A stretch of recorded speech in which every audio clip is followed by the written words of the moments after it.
Good morning students, मैं लक्ष्मी भदौरिया सुने और जाने चैनल की ओर से आप सबका स्वागत करती हूँ।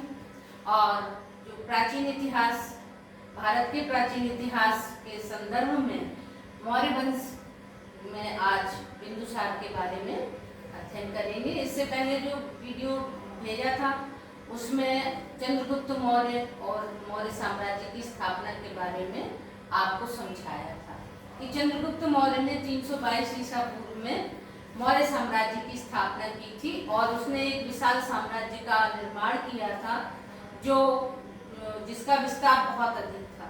तो उसी साम्राज्य में अब बिंदुसार शासक बनता है। 298 ईसा पूर्व में बिंदुसार गद्दी पर बैठता है अपने पिता की मृत्यु के बाद।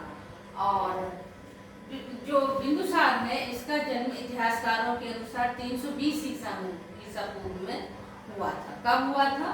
320 ईसा पूर्व में। और इसकी माँ का नाम दुधर्रा था। अगर आपसे पूछा जाता है कि उसका जन्म कब हुआ तो आप बताएंगे कि 320 ईसा पूर्व में उसका जन्म हुआ और उसकी माँ का नाम दुधर्रा था। इतिहास में बिंदुसार को कई नामों से जाना जाता है। जो यूनानी लेखक हैं उन्होंने उसे कई नाम दिए।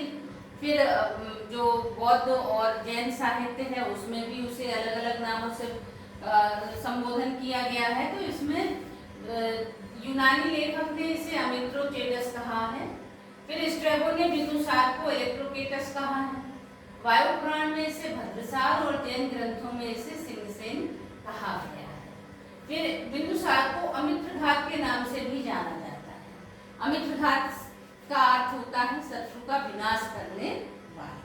ये सारे नाम बिंदुसार के रहे हैं। और तिब्बती इतिहासकार तारानाथ ने लिखा है कि उसने पूरे भारत पर एकता कायम की और उसने 16 राज्यों पर विजय पाई। तो मौर्य जो वंश है या मौर्य वंश ने पूरे भारत को अखंड स्वरूप दिया। इससे पहले किसी भी शासक ने इस ओर प्रयास नहीं किया था। ये चंद्रगुप्त मौर्य के द्वारा एक अखंड भारत का निर्माण किया गया और उसी पर उसके पुत्र बिंदुसार ने काम किया।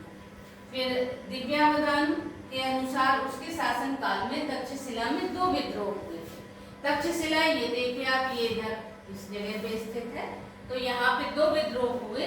इनमें पहला विद्रोह दबाने के लिए उसने अपने पुत्र सुसीम को भेजा जो विद्रोह दबाने में असफल रहा। और उसके बाद उसने अपने दूसरे पुत्र अशोक को भेजा जिसने कि सफलतापूर्वक विद्रोह का दमन किया और अपनी प्रशासनिक कुशलता का परिचय दिया।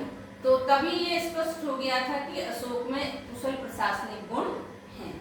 फिर जो है एचीनियस नामक यूनानी लेखक ने बिंदुसार और सीरिया के शासक एंटियोकस के बीच मैत्रीपूर्ण पत्र व्यवहारों का वर्णन किया है।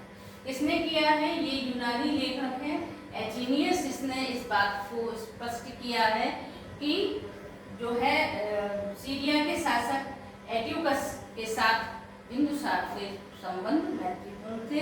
तो इससे ये स्पष्ट हुआ कि उस समय जो है मौर्य वंश के काल में विदेशी व्यापार और विदेशी संबंध मधुर थे। और बिंदुसार ने सीरिया के शासक से 3 वस्तुओं की मांग की थी। उसने एक तो सूखी अंजीर मांगी थी, एक अंगूरी मदिरा मांगी थी और एक दार्शनिक की मांग की थी कि एक दार्शनिक भी भेजा जाए। तो सीरियाई शासक ने पहली दोनों मांगे तो मान ली थी, लेकिन दार्शनिक को भेजने से मना कर दिया था। उसने कहा था कि दार्शनिक विक्रय की चीज नहीं है।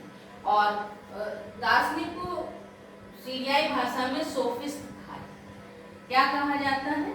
सोफिस्ट। फिर प्लिनी के अनुसार मिस्र के शासक टालमी द्वितीय फिलाडेल्फस ने डायनोसिस नामक दूत को बिंदुसार के दरबार में भेजा था। और फिर मेगास्थनीज के बाद यूनानी दूत मौर्य दरबार में आया।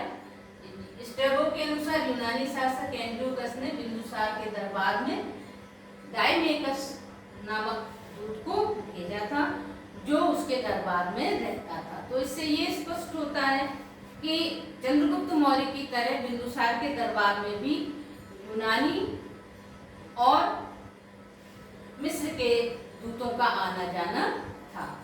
फिर ग्रंथ दिव्यावदान के से ज्ञात होता है कि बिंदुसार अजीवक संप्रदाय का अनुयायी था और उसके दरबार में अजीबक संप्रदाय का ज्योतिषी पिंगल वत्स रहता था, जो समय समय पर अपने सुझाव उसको देता था।